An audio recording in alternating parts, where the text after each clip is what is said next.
നമസ്കാരം. വാർത്തകളും വിശേഷങ്ങളുമായി സൗത്ത് വിഷൻ മധ്യാഹ്ന വാർത്തയിലേക്ക് സ്വാഗതം. ഇന്നത്തെ പ്രധാന സംഭവ വികാസങ്ങളിലേക്ക്.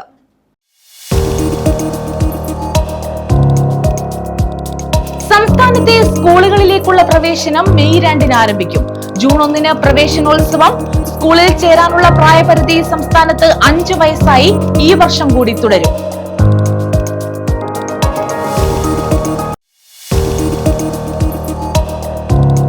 തുടർച്ചയായി കൂടുതൽ സമയം അൾട്രാ വയലറ്റ് രശ്മികൾ ശരീരത്തിലേൽക്കരുതെന്ന മുന്നറിയിപ്പ്. കൊല്ലം, പത്തനംതിട്ട, ആലപ്പുഴ, കോട്ടയം, ഇടുക്കി ജില്ലകളിൽ ഓറഞ്ച് അലർട്ട്. പൊതുജനങ്ങൾ സുരക്ഷാ മുൻകരുതലുകൾ സ്വീകരിക്കണമെന്നും മുന്നറിയിപ്പ്.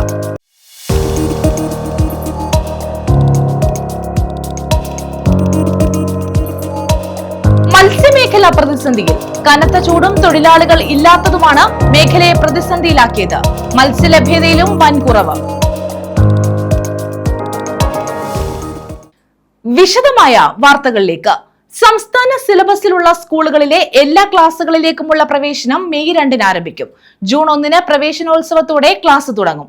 വിദ്യാഭ്യാസ അവകാശ നിയമപ്രകാരം 1-ാം ക്ലാസ് പ്രവേശനത്തിന് കേന്ദ്ര സർക്കാർ നിശ്ചയിച്ച കുറഞ്ഞ പ്രായപരിധി 6 വയസ്സാണ്. സംസ്ഥാനത്ത് പ്രായപരിധി 5 വയസ്സായി ഈ വർഷം കൂടി തുടരും. സംസ്ഥാന സിലബസുള്ള സ്കൂളുകളിൽ ഈ അധ്യയന വർഷം എല്ലാ ക്ലാസുകളിലേക്കുമുള്ള പ്രവേശനം മെയ് 2-ന് ആരംഭിക്കും. ജൂൺ 1-ന് പ്രവേശനോത്സവത്തോടെ ക്ലാസുകൾ ആരംഭിക്കും. വിദ്യാഭ്യാസ അവകാശ നിയമപ്രകാരം 1-ാം ക്ലാസ് പ്രവേശനത്തിന് കേന്ദ്ര സർക്കാർ നിശ്ചയിച്ച കുറഞ്ഞ പ്രായപരിധി 6 വയസ്സാണ്. എന്നാൽ സംസ്ഥാനത്ത് കേരള വിദ്യാഭ്യാസ ചട്ടപ്രകാരം പ്രായപരിധി 5 വയസ്സായി ഈ അധ്യയന വർഷത്തേക്ക് കൂടി തുടരുമെന്ന് പൊതുവിദ്യാഭ്യാസ വകുപ്പ് വ്യക്തമാക്കി. ആഗ്രഹിക്കുന്ന എല്ലാ കുട്ടികൾക്കും പൊതുവിദ്യാലയങ്ങളിൽ പ്രവേശനം ഉറപ്പാക്കണം. രേഖകൾ ഹാജരാക്കാൻ കഴിയാത്തവർക്ക് താൽക്കാലിക പ്രവേശനം നൽകാം. പ്രവേശനത്തിനായി പരീക്ഷ നടത്തരുത്. 1 മുതൽ 8 വരെയുള്ള ക്ലാസുകളിലെ കുട്ടികൾക്ക് പുസ്തകം, യൂണിഫോം എന്നിവ പൂർണ്ണമായും സൗജന്യമാണ്. പഠന പിന്തുണ പരിപാടിയിൽ ഉൾപ്പെട്ട കുട്ടികൾ ഉൾപ്പെടെയുള്ളവരുടെ പ്രൊമോഷൻ ലിസ്റ്റ് മെയ് 2-ന് പ്രസിദ്ധീകരിക്കണമെന്നും പൊതുവിദ്യാഭ്യാസ വകുപ്പ് വ്യക്തമാക്കി. News desk. തുടർച്ചയായി കൂടുതൽ സമയം അൾട്രാ വയലറ്റ് രശ്മികൾ ശരീരത്തിലേൽക്കുന്നത് സൂര്യാതപത്തിനും ത്വക്ക് രോഗങ്ങൾക്കും നേത്രരോഗങ്ങൾക്കും മറ്റ് ആരോഗ്യ പ്രശ്നങ്ങൾക്കും കാരണമായേക്കാമെന്ന് സംസ്ഥാന ദുരന്ത നിവാരണ അതോറിറ്റിയുടെ മുന്നറിയിപ്പ്. ഏറ്റവും പുതിയ കണക്കുകൾ പ്രകാരം കൊല്ലം, പത്തനംതിട്ട, ആലപ്പുഴ, കോട്ടയം, ഇടുക്കി ജില്ലകളിൽ ഓറഞ്ച് അലർട്ട് പ്രഖ്യാപിച്ചു. പൊതുജനങ്ങൾ സുരക്ഷാ മുൻകരുതലുകൾ സ്വീകരിക്കണമെന്നും മുന്നറിയിപ്പിലുണ്ട്. പകൽ 10 മണി മുതൽ 3 മണി വരെയുള്ള സമയങ്ങളിലാണ് ഉയർന്ന അൾട്രാവയലറ്റ് സൂചിക രേഖപ്പെടുത്തുന്നത്. അതിനാൽ ഈ സമയങ്ങളിൽ കൂടുതൽ നേരം ശരീരത്തിൽ നേരിട്ട് സൂര്യപ്രകാശം ഏൽക്കുന്നത് പരമാവധി ഒഴിവാക്കണമെന്നാണ് സംസ്ഥാന ദുരന്ത നിവാരണ അതോറിറ്റിയുടെ നിർദ്ദേശം. പുറം ജോലികളിൽ ഏർപ്പെടുന്നവർ, കടലിലും ഉൾനാടൻ മത്സ്യബന്ധനത്തിലും ഏർപ്പെടുന്ന മത്സ്യത്തൊഴിലാളികൾ, ജലഗതാഗതത്തിൽ ഏർപ്പെടുന്നവർ, ബൈക്ക് യാത്രക്കാർ, വിനോദസഞ്ചാരികൾ, ചർമ്മരോഗമുള്ളവർ, ആൽബനിസം അവസ്ഥയുള്ളവർ, നേത്രരോഗമുള്ളവർ, ക്യാൻസർ രോഗികൾ, മറ്റ് രോഗപ്രതിരോധ ശേഷി കുറഞ്ഞ വിഭാഗങ്ങൾ തുടങ്ങിയവർ പ്രത്യേകം ജാഗ്രത പാലിക്കണം. പകൽ സമയത്ത് പുറത്തേക്കിറങ്ങുമ്പോൾ തൊപ്പി, കുട, സൺഗ്ലാസ് എന്നിവ ഉപയോഗിക്കാൻ ശ്രമിക്കുക. ശരീരം മുഴുവൻ മറയുന്ന കോട്ടൺ വസ്ത്രങ്ങൾ ഉപയോഗിക്കുന്നതായിരിക്കും ഉചിതം. യാത്രകളിലും മറ്റ് ഇടവേളകളിൽ തണലിൽ വിശ്രമിക്കാൻ ശ്രമിക്കുക. മലപ്രദേശങ്ങൾ, ഉഷ്ണമേഖലാ പ്രദേശങ്ങൾ എന്നിവിടങ്ങളിൽ പൊതുവെ അൾട്രാവയലറ്റ് സൂചിക ഉയർന്നതായിരിക്കും. മേഘങ്ങളില്ലാത്ത തെളിഞ്ഞ ആകാശമാണെങ്കിലും ഉയർന്ന അൾട്രാവയലറ്റ് സൂചിക ഉണ്ടാകും. ഇതിനു പുറമെ ജലാശയം, മണൽ തുടങ്ങിയ പ്രതലങ്ങൾ അൾട്രാവയലറ്റ് രശ്മികളെ പ്രതിഫലിപ്പിക്കുന്നതിനാൽ ഇത്തരം മേഖലകളിലും അൾട്രാവയലറ്റ് സൂചിക ഉയർന്നതായിരിക്കും. News desk. മത്സ്യമേഖല പ്രതിസന്ധിയിൽ. കനത്ത ചൂടും തൊഴിലാളികൾ ഇല്ലാത്തതുമാണ് മേഖലയെ പ്രതിസന്ധിയിലാക്കിയത്. ജൂൺ 2-ാം വാരം ട്രോളിംഗ് നിരോധനം ആരംഭിക്കുന്നതോടെ തൊഴിലാളികളും ബോട്ടുടമകളും കൂടുതൽ പ്രതിസന്ധിയിലേക്ക് നീങ്ങും. ചൂട് കൂടിയതോടെ തീരക്കടൽ മത്സ്യലഭ്യതയിൽ വലിയ കുറവാണ് ഉണ്ടായിട്ടുള്ളത്. ഉപരിതല മത്സ്യങ്ങൾ ആഴക്കടൽ ഭാഗത്തേക്ക് പോകുന്നതായി മത്സ്യത്തൊഴിലാളികൾ പറയുന്നു. മത്സ്യലഭ്യത കുറഞ്ഞതോടെ വിലയും വർദ്ധിക്കുന്നു. അയല, മത്തി, കിളിമീൻ തുടങ്ങിയവയും കുറഞ്ഞു. വിലയിലും വലിയ വർധനവാണ് ഉണ്ടായിട്ടുള്ളത്. ആഴക്കടൽ മത്സ്യബന്ധനം നടത്തുന്ന ബോട്ടുകൾ കടലിൽ പോകാത്തതിനാൽ കയറ്റുമതിയും കുറവാണ്. ഏപ്രിൽ മുതൽ ജൂൺ ആദ്യവാരം വരെയുള്ള സമയത്ത് മികച്ച രീതിയിൽ മത്സ്യം ലഭിക്കേണ്ടതാണ്. എന്നാൽ നെത്തോലി, കിളിമോൻ തുടങ്ങിയവ അപൂർവമായി മാത്രമാണ് ഇപ്പോൾ കിട്ടാറുള്ളത്. സംസ്ഥാനത്ത് ഏറ്റവും കൂടുതൽ മത്സ്യം ലഭിക്കുന്നത് വിഴിഞ്ഞത്തിന് വടക്കുഭാഗം മുതൽ കൊച്ചിക്ക് തെക്കുവരെയുള്ള കൊല്ലം ഫിഷിംഗ് ബാങ്കിലാണ്. വ്യത്യസ്ത ഇനം മത്സ്യങ്ങൾ കൂടുതലായി ലഭിക്കുന്നതും ഇവിടെയാണ്. സമുദ്ര താപനിലയിലുണ്ടായ ചെറിയ വ്യതിയാനം പോലും മത്സ്യസമ്പത്തിനെ ബാധിക്കുന്നുണ്ട്. താപനില കൂടിത്തുടങ്ങുമ്പോൾ മത്സ്യങ്ങൾ ഉൾക്കടലിലേക്ക് പോകുന്നു. ട്രോളിംഗിന് ശേഷമുള്ള സീസൺ പോലെ കൂടുതലായുള്ള മത്സ്യം ലഭിക്കുന്ന കാലമാണ് ഏപ്രിൽ മുതൽ ഉള്ളതെങ്കിലും മത്സ്യത്തൊഴിലാളികൾക്ക് ഇതിന്റെ പ്രയോജനം ലഭിക്കുന്നില്ലെന്ന് ബോട്ട് ഓപ്പറേറ്റേഴ്സ് അസോസിയേഷൻ സംസ്ഥാന പ്രസിഡന്റ് പീറ്റർ മത്യാസ് പറഞ്ഞു. പ്രതിസന്ധിയില്ലായിരുന്നെങ്കിൽ കയറ്റുമതി മേഖലയിൽ ഉൾപ്പെടെ വൻ നേട്ടമുണ്ടാകുമായിരുന്നു എന്ന് അദ്ദേഹം ചൂണ്ടിക്കാട്ടി. ഈ വർഷം ചൂട് കൂടുതലായിരിക്കുമെന്നാണ് നമ്മുടെ ശാസ്ത്രീയ വിഭാഗം പറയുന്നത്. പസഫിക് ഓഷ്യൻ ചൂടായി ഈ പ്രാവശ്യം എൽനിനോ പ്രതിഭാസം വരുമെന്നാണ് പറഞ്ഞിരിക്കുന്നത്.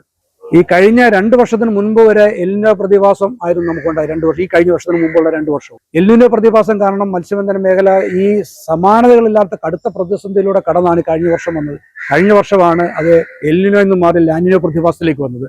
ലാനിനോ പ്രതിഭാസത്തിലേക്ക് വന്നതിൻ്റെ ഫലമായി കുറേ മത്സ്യങ്ങൾ നമുക്ക് ലഭിക്കുകയും കഴിഞ്ഞ മുൻ വർഷത്തെ 2 വർഷത്തെ പരാജയം നമുക്ക് കുറച്ചൊക്കെ ഒരു പരിധിവരെയൊക്കെ മാറ്റാൻ കഴിയുകയും ചെയ്തു. പക്ഷെ വീണ്ടും നമുക്കത് എൽനിനോ പ്രതിഭാസത്തിലേക്ക് വരികയും ഈ സമുദ്രം ചൂടാകുകയും ചെയ്യുകയാണെങ്കിൽ തീർച്ചയായും ഞങ്ങളുടെ അനുഭവത്തിൽ ഞങ്ങൾ മനസ്സിലാക്കുന്നത് മത്സ്യത്തിന്റെ ലഭ്യത കുറയുമെന്നുള്ളതാണ്. ചൂട് കൂടുന്ന സമയങ്ങളിലൊക്കെ മത്സ്യത്തിന്റെ ലഭ്യത വളരെ കുറയുന്നതായിട്ടാണ് ഞങ്ങൾ കാണുന്നത്. ഞങ്ങളുടെ അനുഭവം അങ്ങനെയാണ് ഞങ്ങൾ പഠിപ്പിച്ചിട്ടുള്ളത്. അതോടൊപ്പം തന്നെ ഇപ്പോൾ ഞങ്ങൾക്ക് ഈ മത്സ്യബന്ധന മേഖലയുടെ ഏറ്റവും നല്ല സീസൺ എന്ന് പറയുന്നത് ജൂൺ, ജൂലൈ, ആഗസ്റ്റ് മാസമാണ്. ജൂൺ, ജൂലൈ, ആഗസ്റ്റ് മാസത്തിന്റെ പ്രത്യേകത എന്ന് പറഞ്ഞാൽ ധാരാളമായി മഴ ലഭിച്ച് നമ്മുടെ സമുദ്രം ധാരാളമായി തണുത്ത് മത്സ്യങ്ങളൊക്കെ തീരത്തോടടുത്ത് വന്ന് നമുക്ക് സമൃദ്ധിയായ മത്സ്യം ലഭിക്കുന്ന സമയമാണ് കണ്ടുവരുന്നത്. മണ്ണെണ്ണ വില വർദ്ധിച്ചതിനാൽ ഇൻബോർഡ് യാനങ്ങൾ കടലിൽ പോകുന്നില്ല. 103 രൂപയായിരുന്ന മണ്ണെണ്ണയുടെ വില 155 രൂപയായാണ് വർദ്ധിച്ചിട്ടുള്ളത്.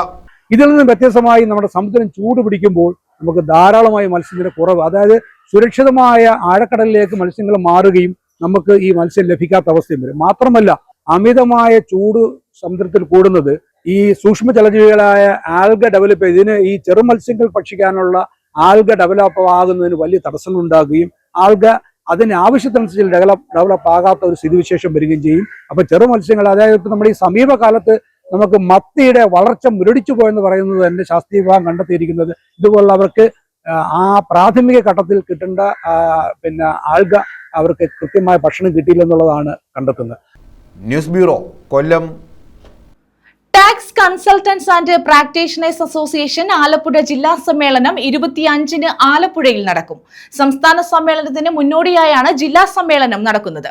ടാക്സ് കൺസൾട്ടന്റുമാർക്ക് പെൻഷൻ പദ്ധതി നടപ്പാക്കണമെന്നും TCPA ആവശ്യപ്പെട്ടു. Tax consultants and practitioners association കേരളയുടെ ആലപ്പുഴ ജില്ലാ സമ്മേളനം 25-ന് രാവിലെ 10-ന് ആലപ്പുഴ ജെൻഡർ പാർക്ക് ഓഡിറ്റോറിയത്തിൽ നടക്കും. സംസ്ഥാന പ്രസിഡന്റ് AN ശിവകുമാർ സമ്മേളനം ഉദ്ഘാടനം ചെയ്യുമെന്ന് ആലപ്പുഴ ജില്ലാ ഭാരവാഹികൾ അറിയിച്ചു. ടാക്സ് കൺസൾട്ടന്റുമാർക്ക് പെൻഷൻ പദ്ധതി നടപ്പാക്കണമെന്നും TCPA ആവശ്യപ്പെട്ടു. സംസ്ഥാനത്തെ ആധാരമെഴുത്തുകാർ, വക്കീൽ, ഗുമസ്തന്മാർ തുടങ്ങിയവർക്ക് നൽകുന്ന തരത്തിലുള്ള ആനുകൂല്യങ്ങളാണ് ലഭ്യമാക്കേണ്ടതെന്ന് സംസ്ഥാന സെക്രട്ടറി A ഷാനവാസ്, സംസ്ഥാന കമ്മിറ്റി അംഗങ്ങളായ വേലായുധൻ നായർ, ശാന്തിലാൽ, കാട്ടിൽ സത്താർ, ആലപ്പുഴ ജില്ലാ പ്രസിഡന്റ് R രാജേഷ്, ജില്ലാ സെക്രട്ടറി T സുനിൽകുമാർ, ദിവാകര കമ്മത്ത് തുടങ്ങിയവർ പറഞ്ഞു. TCPA, അതായത് tax consultants and practitioners association Kerala എന്ന് പറയുന്ന സംഘടനയുടെ ആലപ്പുഴ ജില്ലയിലെ മുഴുവൻ യൂണിറ്റ് സമ്മേളനങ്ങളും പൂർത്തീകരിച്ചുകൊണ്ട് അതിൻ്റെ 12ാം ജില്ലാ സമ്മേളനത്തിലേക്ക് കടക്കുകയാണ്. ഈ വരുന്ന ഏപ്രിൽ മാസം 25-ാം തീയതി ശനിയാഴ്ച രാവിലെ 10 മണിക്ക് ആലപ്പുഴയിലെ ജെൻഡർ പാർക്ക് ഓഡിറ്റോറിയത്തിൽ വെച്ചാണ് ഈ ജില്ലാ സമ്മേളനം നടത്തപ്പെടുന്നത്. ഈ ജില്ലാ സമ്മേളനത്തിൻ്റെ ഉദ്ഘാടന കർമ്മം ആലപ്പുഴ ജില്ലയുടെ പ്രസിഡന്റ് ശ്രീ രാജേഷിൻ്റെ അധ്യക്ഷതയിൽ സംസ്ഥാന പ്രസിഡന്റ് കൂടിയായ ബഹുമാന്യനായ ശ്രീ AN ശിവകുമാർ അവർ ഉദ്ഘാടനം ചെയ്യുന്നതാണ്. ഈ സംഘടനയെക്കുറിച്ച് പറയുമ്പോൾ tax consultants and practitioners association Kerala എന്ന് പറയുന്ന ഈ സംഘടന രാജ്യത്തെ അല്ലെങ്കിൽ നിലവിൽ ടാക്സ് കൺസൾട്ടന്റുമാരായിട്ട് പ്രവർത്തിച്ചുകൊണ്ട് രാജ്യത്തിൻ്റെ നികുതി മേഖലയ്ക്ക് വേണ്ട ആർജവും ഊർജവും നൽകുന്ന ഒരു സംഘടനയാണ്. കാരണം ജനങ്ങളിൽ നിന്നും വ്യാപാരികൾ കളക്ട് ചെയ്യുന്ന, പിരിച്ചെടുക്കുന്ന നികുതി വളരെ കൃത്യമായി തന്നെ, വളരെ സൂക്ഷ്മതയോടുകൂടി തന്നെ യഥാസമയം സർക്കാരിൻ്റെ ഖജനാവിലേക്ക് എത്തിച്ചു കൊടുത്തുകൊണ്ട് രാജ്യത്തിൻ്റെ സമ്പദ് വ്യവസ്ഥയ്ക്ക് തന്നെ നിർണായക റോൾ വഹിക്കുന്ന ഒരു സമൂഹമാണ് tax consultants and practitioners association Kerala എന്ന് പറയുന്നത്. ഞങ്ങളുടെ ഈ സംഘടനയുടെ സംസ്ഥാന സമ്മേളനം അടുത്ത മാസം മെയ് മാസം 29-30 തീയതികളിൽ ഇടുക്കി ജില്ലയിലെ തൊടുപുഴയിൽ വെച്ച് നടത്തപ്പെടുകയാണ്. News bureau, Alappuzha. മൂർഖൻ പാമ്പിനെ പിടികൂടി. കുളത്തൂപ്പുഴ IN പിള്ള വളവ് ഭാഗത്താണ് പാമ്പിനെ കണ്ടത്. തെന്മല RRT എത്തിയാണ് പാമ്പിനെ പിടികൂടിയത്. വയറ് നോക്കി വെറുതെ ഇത് പിടി വെച്ചേ ഇത്രയും പേടിയാ കായലിരിക്കുമല്ലോ ഇത് ഇനി എവിടെ പറഞ്ഞത് അവിടെ വിളിച്ചു വയറ്റി നോക്കാം എന്താ എരിയെങ്കിലും ആ ഓ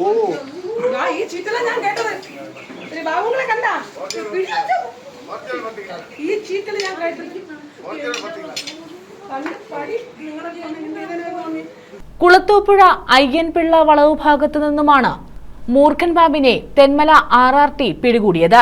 കഴിഞ്ഞ ദിവസമാണ് പ്രദേശത്തെ വീടിന്റെ ഗാർഡനിൽ പാമ്പിനെ കണ്ടത്. ഉടൻ തന്നെ വനം വകുപ്പിനെ വിവരമറിയിക്കുകയും പാമ്പിനെ റെസ്ക്യൂ ചെയ്യുകയുമായിരുന്നു. തെന്മല RRT സംഘം എത്തിയാണ് പാമ്പിനെ പിടികൂടിയത്.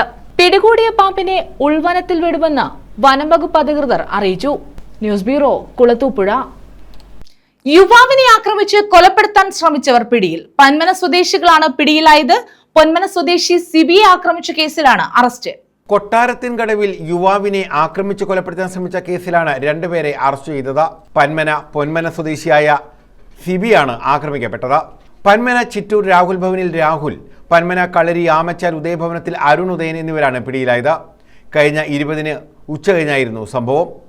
കൊട്ടാരത്തിൻകടവിലെ കടയിലെത്തിയ സിബിയെ പ്രതികൾ അസഭ്യം പറഞ്ഞ് ആക്രമിക്കുകയായിരുന്നു. രാഹുൽ ചുടുകട്ട കൊണ്ട് സിബിയുടെ തലയ്ക്ക് കടിച്ച് താഴെയിടുകയും ഇരുവരും ചേർന്ന് സിബിയെ രാഹുലിന്റെ ബന്ധുവീട്ടിലേക്ക് കൊണ്ടുപോയി നിലവിളക്ക് കൊണ്ട് തലക്കടിച്ചും നിലത്തിട്ട് ചവിട്ടിയും പരിക്കേൽപ്പിക്കുകയായിരുന്നു. കൊലപാതക ശ്രമം ഉൾപ്പെടെയുള്ള വകുപ്പുകൾ ചുമത്തിയാണ് പ്രതികളെ ചവറ പോലീസ് അറസ്റ്റ് ചെയ്തത്. SHO മനോജ് കുമാറിന്റെ നേതൃത്വത്തിൽ SI ഷാജി, ASI അനിൽകുമാർ, CPOമാരായ മനോജ്, ശ്യാംശങ്കർ, അരുൺ ഘോഷ്, ബൈജു എന്നിവരടങ്ങിയ സംഘമാണ് പ്രതികളെ പിടികൂടിയത്. News bureau, Chavara. LDF panchayat കമ്മിറ്റിയുടെ നേതൃത്വത്തിൽ കുണ്ടറ ഗ്രാമപഞ്ചായത്ത് കവാടത്തിൽ ഉപരോധ സമരം സംഘടിപ്പിച്ചു. കുടിവെള്ളക്ഷാമം രൂക്ഷമായ കുണ്ടറ പഞ്ചായത്തിൽ വെള്ളം എത്തിക്കാത്ത അധികൃതരുടെ അനാസ്ഥയിൽ പ്രതിഷേധിച്ചായിരുന്നു ഉപരോധ സമരം. കുടിവെള്ളക്ഷാമം രൂക്ഷമായ കുണ്ടറ ഗ്രാമപഞ്ചായത്തിൽ വെള്ളമെത്തിക്കാത്ത ഗ്രാമപഞ്ചായത്ത് അധികൃതരുടെ അനാസ്ഥയിൽ പ്രതിഷേധിച്ചാണ് LDF പഞ്ചായത്ത് കമ്മിറ്റിയുടെ നേതൃത്വത്തിൽ പഞ്ചായത്ത് ഓഫീസിന് മുന്നിൽ ഉപരോധ സമരം സംഘടിപ്പിച്ചത്. ഗ്രാമപഞ്ചായത്ത് അസിസ്റ്റന്റ് സെക്രട്ടറി ഷൈനി, പോലീസ് ഉദ്യോഗസ്ഥർ എന്നിവർ സമരക്കാരുമായി നടത്തിയ ചർച്ചയിൽ അടുത്ത ദിവസം മുതൽ ടാങ്കർ ലോറികളിൽ പഞ്ചായത്തിന്റെ വിവിധ വാർഡുകളിൽ കുടിവെള്ളം എത്തിക്കാമെന്ന ഉറപ്പിലാണ് സമരം താൽക്കാലികമായി അവസാനിപ്പിച്ചത്. CPIM Kundara area secretary R Suresh Babu ഉപരോധ സമരം ഉദ്ഘാടനം ചെയ്തു. ഈ പഞ്ചായത്തിലെ പാവങ്ങൾക്ക് കുടിവെള്ളം എത്തിച്ചു കൊടുക്കുവാനുള്ള ഉത്തരവ് നിലനിൽക്കുകയാണ്. ആ ഉത്തരവ് പൂഴ്ത്തിവെച്ചുകൊണ്ട് ഈ കുണ്ടറയിലെ ജനങ്ങളെ അങ്ങേയറ്റം ബുദ്ധിമുട്ടിക്കുന്ന നിലപാട് ഇവർ സ്വീകരിക്കുന്നത് ഇവിടെ ജോലി ചെയ്യുന്ന സെക്രട്ടറിയുടെയോ അല്ലെങ്കിൽ ഇവിടുത്തെ പഞ്ചായത്ത് പ്രസിഡന്റിന്റെയോ പോക്കറ്റിൽ നിന്ന് 10 പൈസ ഉപയോഗിക്കേണ്ട ആവശ്യമില്ല. കേരളത്തിലെ ഇടതുപക്ഷ ജനാധിപത്യ മുന്നണി ഗവൺമെന്റ് പറഞ്ഞിട്ടുണ്ട്, കുടിവെള്ളക്ഷാമം പരിഹരിക്കുന്നതിന് യഥാസമയത്ത് തന്നെ ആ നടപടികൾ പൂർത്തീകരിക്കണം. പ്രിയമുള്ളവരെ, പെരിനാട് ഗ്രാമപഞ്ചായത്തോ ഇല്ല മൂലയ്ക്ക് കാണുന്നത് പെരിനാടാണ്. പെരിനാട് ഗ്രാമപഞ്ചായത്ത് LDF ആണ് ഭരിക്കുന്നത്. 5 വാഹനങ്ങളിൽ അവിടെ വെള്ളം എത്തിച്ചു കൊടുക്കുകയാണ് സുരക്ഷിതമായി. അവിടെ പരാതിയില്ല. കൊറ്റങ്കര ഗ്രാമപഞ്ചായത്ത് LDF ആണ് ഭരിക്കുന്നത്. കുണ്ടറ മണ്ഡലത്തിലാണ്. അവിടെയും ഏതാണ്ട് 4 വാഹനങ്ങളിൽ ആവശ്യമുള്ള സ്ഥലങ്ങളിലെല്ലാം വെള്ളം എത്തിച്ചു കൊടുക്കുന്നു.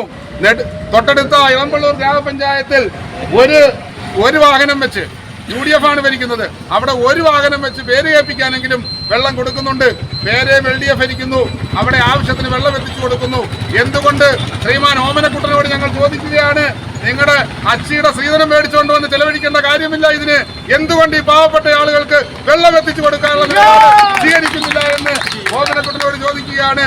Local committee secretary professor Mathew Varghese അധ്യക്ഷത വഹിച്ചു. പല നാളുകളായി നമ്മൾ പല നിവേദനങ്ങളും പല അറിയിപ്പുകളും പഞ്ചായത്ത് അധികൃതർക്ക് നമ്മൾ നൽകിയിട്ടുള്ളതാണ്. സംസ്ഥാനത്തൊട്ടുള്ള കുടിവെള്ളക്ഷാമം അനുഭവപ്പെടുന്നു എന്നുള്ള ഒരു വസ്തുത തന്നെയാണ്. അത് ആ വസ്തുത അംഗീകരിച്ചുകൊണ്ട് തന്നെ ഇതൊരു ആദ്യകാല പ്രതിഭാസമല്ല എന്നുള്ളൊരു കാര്യം നമ്മൾ ആദ്യം മനസ്സിലാക്കണം. കഴിഞ്ഞ വർഷവും ഇതേ സമയത്ത് തന്നെ കുടിവെള്ളക്ഷാമം അനുഭവപ്പെട്ടിരുന്നു.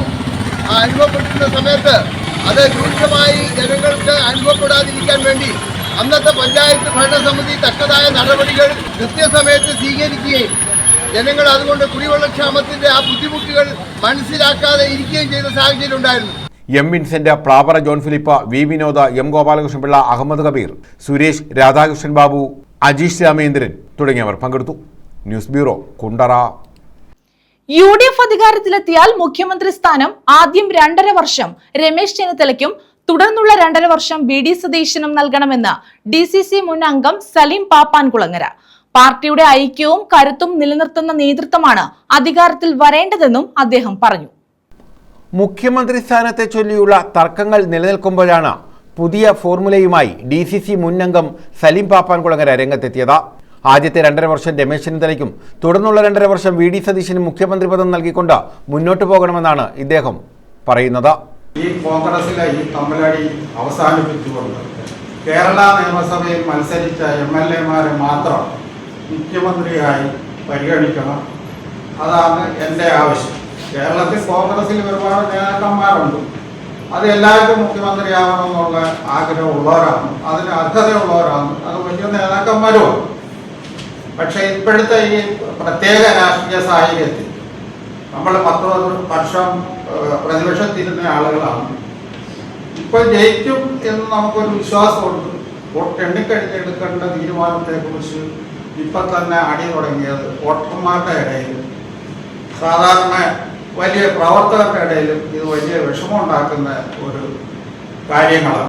ഇത്തരത്തിലുള്ള രാഷ്ട്രീയ പ്രശ്നങ്ങൾ ഇടപെട്ട് പരിഹാരം കാണാൻ KC വേണുഗോപാലിന് മാത്രമേ സാധിക്കൂ എന്നും സലീം പാപ്പാൻകുളങ്ങര പറഞ്ഞു. പാർട്ടിയുടെ ഐക്യവും കരുത്തും നിലനിർത്തുന്ന നേതൃത്വം അധികാരത്തിൽ വരണമെന്നാണ് ആഗ്രഹമെന്നും അദ്ദേഹം പറഞ്ഞു. ന്യൂസ് ബ്യൂറോ, കൊല്ലം. കല്ലുവാതക്കലിൽ വയോധികനെ മരിച്ച നിലയിൽ കണ്ടെത്തിയ സംഭവം കൊലപാതകമെന്ന് പോലീസ്. പാരിപ്പള്ളി പുലിക്കുഴിക്ക് സമീപം തൊളിക്കോട് സ്വദേശി രവീന്ദ്രനാണ് കൊല്ലപ്പെട്ടത്.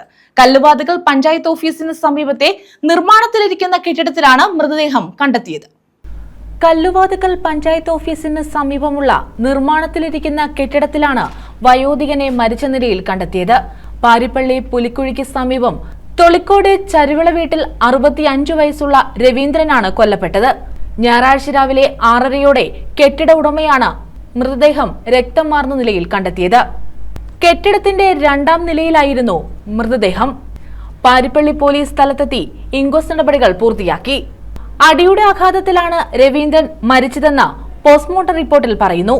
രവീന്ദ്രന്റെ തലയ്ക്ക് പിന്നിലായി 6 സെന്റിമീറ്റർ നീളത്തിൽ മുറിവും ചെവിക്ക് സമീപമായി 3 സെന്റിമീറ്റർ ആഴത്തിലുള്ള മുറിവുമുള്ളതായി പ്രാഥമിക ഇൻക്വസ്റ്റിൽ പോലീസ് കണ്ടെത്തിയിരുന്നു. അസ്വാഭാവിക മരണത്തിന് കേസെടുത്ത പോലീസ് അന്വേഷണം ഊർജിതമാക്കിയിട്ടുണ്ട്. ഡോഗ് സ്ക്വാഡ്, ഫിംഗർ പ്രിന്റ് വിഭാഗം, ഫോറൻസിക് ഉദ്യോഗസ്ഥർ എന്നിവർ സ്ഥലത്തെത്തി തെളിവുകൾ ശേഖരിച്ചു.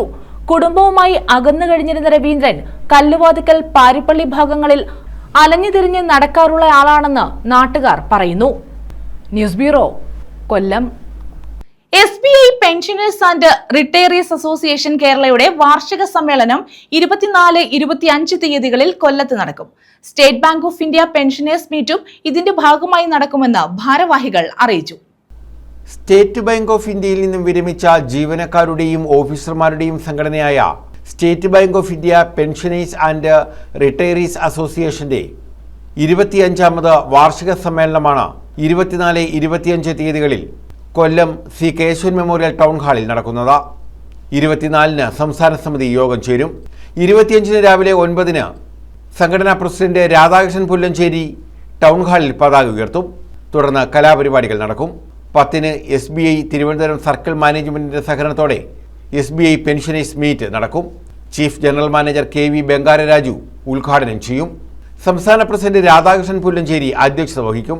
ഫെഡറേഷൻ സെക്രട്ടറി GD നഡാഫ് മുഖ്യപ്രഭാഷണം നടത്തും. Network 1 general manager Sushil Kumar, deputy general manager Anand Moktan, N. Radhakrishnan എന്നിവർ യോഗത്തിൽ പങ്കെടുക്കും. സ്ഥാപക അംഗങ്ങളെയും മുൻ ഭാരവാഹികളെയും മുതിർന്ന അംഗങ്ങളെയും ആദരിക്കും. ഉച്ചയ്ക്ക് നടക്കുന്ന സംസ്ഥാന സമ്മേളനം SBI പെൻഷനേഴ്സ് ഫെഡറേഷൻ അഖിലേന്ത്യാ ജനറൽ സെക്രട്ടറി GD നഡാഫ് ഉദ്ഘാടനം ചെയ്യും. വാർഷിക സമ്മേളനവും ഈ വർഷം തന്നെ 25 വർഷം പൂർത്തിയാവുന്ന സിൽവർ ജൂബിലി സമ്മേളനം കൂടെ 25/4/2026 നമ്മളുടെ ടൗൺ ഹാൾ C. കേശവൻ ഹാളിൽ വെച്ച് നടക്കുകയാണ്. സംഘടന 2001-ലാണ് രൂപീകൃതമായത്. ഇന്ന് സംഘടനയ്ക്ക് 14,000-ലധികം മെമ്പേഴ്സ് ഉണ്ട്. ഇതിൽ ഏറ്റവും പ്രധാനപ്പെട്ട കാര്യങ്ങൾ മാത്രം ഞാനിവിടെ പറയാം. നമ്മളുടെ 25ാമത് സമ്മേളനം 25/4/2026 രാവിലെ 10 മണിക്ക് നമ്മുടെ ഫെഡറേഷന്റെ ജനറൽ സെക്രട്ടറി ശ്രീ നഡാഫ് ഉദ്ഘാടനം ചെയ്തു. അതോടൊന്നിച്ച് തന്നെ നമ്മുടെ സ്റ്റേറ്റ് ബാങ്ക് പെൻഷനേഴ്സ് മീറ്റ് എന്ന ഒരു കാര്യം കൂടെ രാവിലത്തെ സെഷനിൽ നടക്കുന്നുണ്ട്. ഉച്ചയ്ക്ക് ശേഷമാണ് സംഘടനയുടെ സമ്മേളനം നടക്കുന്നത്. അതിൽ ഏറ്റവും പ്രധാനമായിട്ടുള്ളത് സ്ഥാപക അംഗങ്ങളെയും മുൻ ഭാരവാഹികളെയും മുതിർന്ന അംഗങ്ങളെയും ചടങ്ങിൽ വെച്ച് ആദരിക്കുന്നു. സംസ്ഥാന പ്രസിഡന്റ് രാധാകൃഷ്ണൻ പുല്ലഞ്ചേരി അധ്യക്ഷത വഹിക്കുമെന്ന് രാധാകൃഷ്ണൻ പുല്ലഞ്ചേരി, ജോസഫ് പാലിക്കൽ, Philip Koshy, TC Purushothaman Pillai, B Ramakrishna Pillai എന്നിവർ അറിയിച്ചു. ന്യൂസ് ബ്യൂറോ, കൊല്ലം. കർഷകയായ ബ്ലൈസി ജോർജിന്റെ നേതൃത്വത്തിൽ സംഘടിപ്പിക്കുന്ന മാംഗോ ഫെസ്റ്റ് 27 വരെ നീണ്ടകര ദളവാപുരത്ത് നടക്കും. ബ്ലൈസിയുടെ പാലക്കാട്ടെ മാമ്പഴത്തോട്ടത്തിൽ നിന്നുള്ള വിവിധ ഇനം മാമ്പഴങ്ങളാണ് ഫെസ്റ്റിലുള്ളത്. 25-ന് മാംഗോ ഫെസ്റ്റ് മന്ത്രി J. ചിഞ്ചുറാണി ഉദ്ഘാടനം ചെയ്യും. മൂല്യവർദ്ധിത ഉൽപ്പന്നങ്ങളും ഫെസ്റ്റിൽ ലഭ്യമാകും. പ്രവാസ ജീവിതത്തിനു ശേഷം കർഷകയും സംരംഭകയുമായി മാറിയ ബ്ലൈസി ജോർജിന്റെ നേതൃത്വത്തിലുള്ള മാംഗോ ഫെസ്റ്റാണ് 27 വരെ നീണ്ടകര ദളവാപുരത്ത് നടത്തുന്നത്. മാംഗോ ഫെസ്റ്റിന്റെ ഉദ്ഘാടനം 25-ന് മന്ത്രി J. ചിഞ്ചുറാണി നിർവഹിക്കും. കാർഷിക മേഖലയിലെ വിശിഷ്ട വ്യക്തിത്വങ്ങളെ ചടങ്ങിൽ ആദരിക്കും.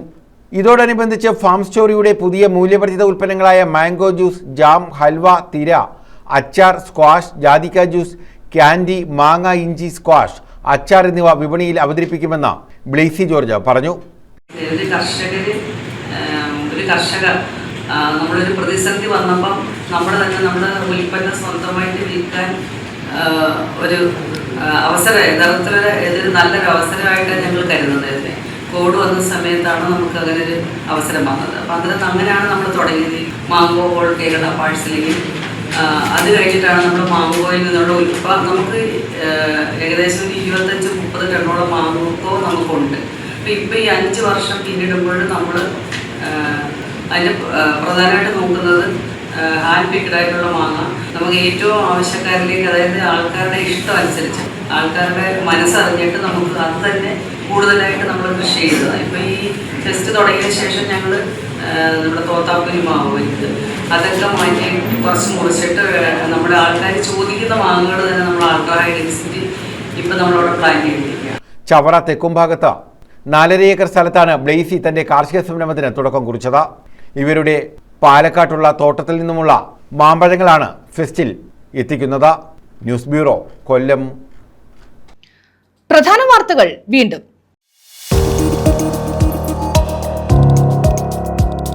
സംസ്ഥാനത്തെ സ്കൂളുകളിലേക്കുള്ള പ്രവേശനം മെയ് 2-ന് ആരംഭിക്കും. ജൂൺ 1-ന് പ്രവേശനോത്സവം. സ്കൂളിൽ ചേരാനുള്ള പ്രായപരിധി സംസ്ഥാനത്ത് 5 വയസ്സായി ഈ വർഷം കൂടി തുടരും.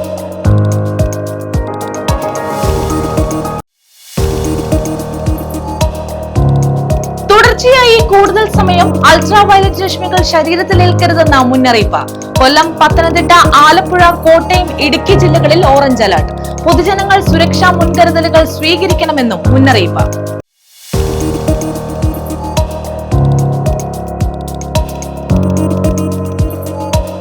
മത്സ്യമേഖല പ്രതിസന്ധിയിൽ. കനത്ത ചൂടും തൊഴിലാളികൾ ഇല്ലാത്തതുമാണ് മേഖലയെ പ്രതിസന്ധിയിലാക്കിയത്. മത്സ്യലഭ്യതയിലും വൻ കുറവ്. ഈ വാർത്താ ബുള്ളറ്റിൻ പൂർണ്ണമാകുന്നു. നമസ്കാരം.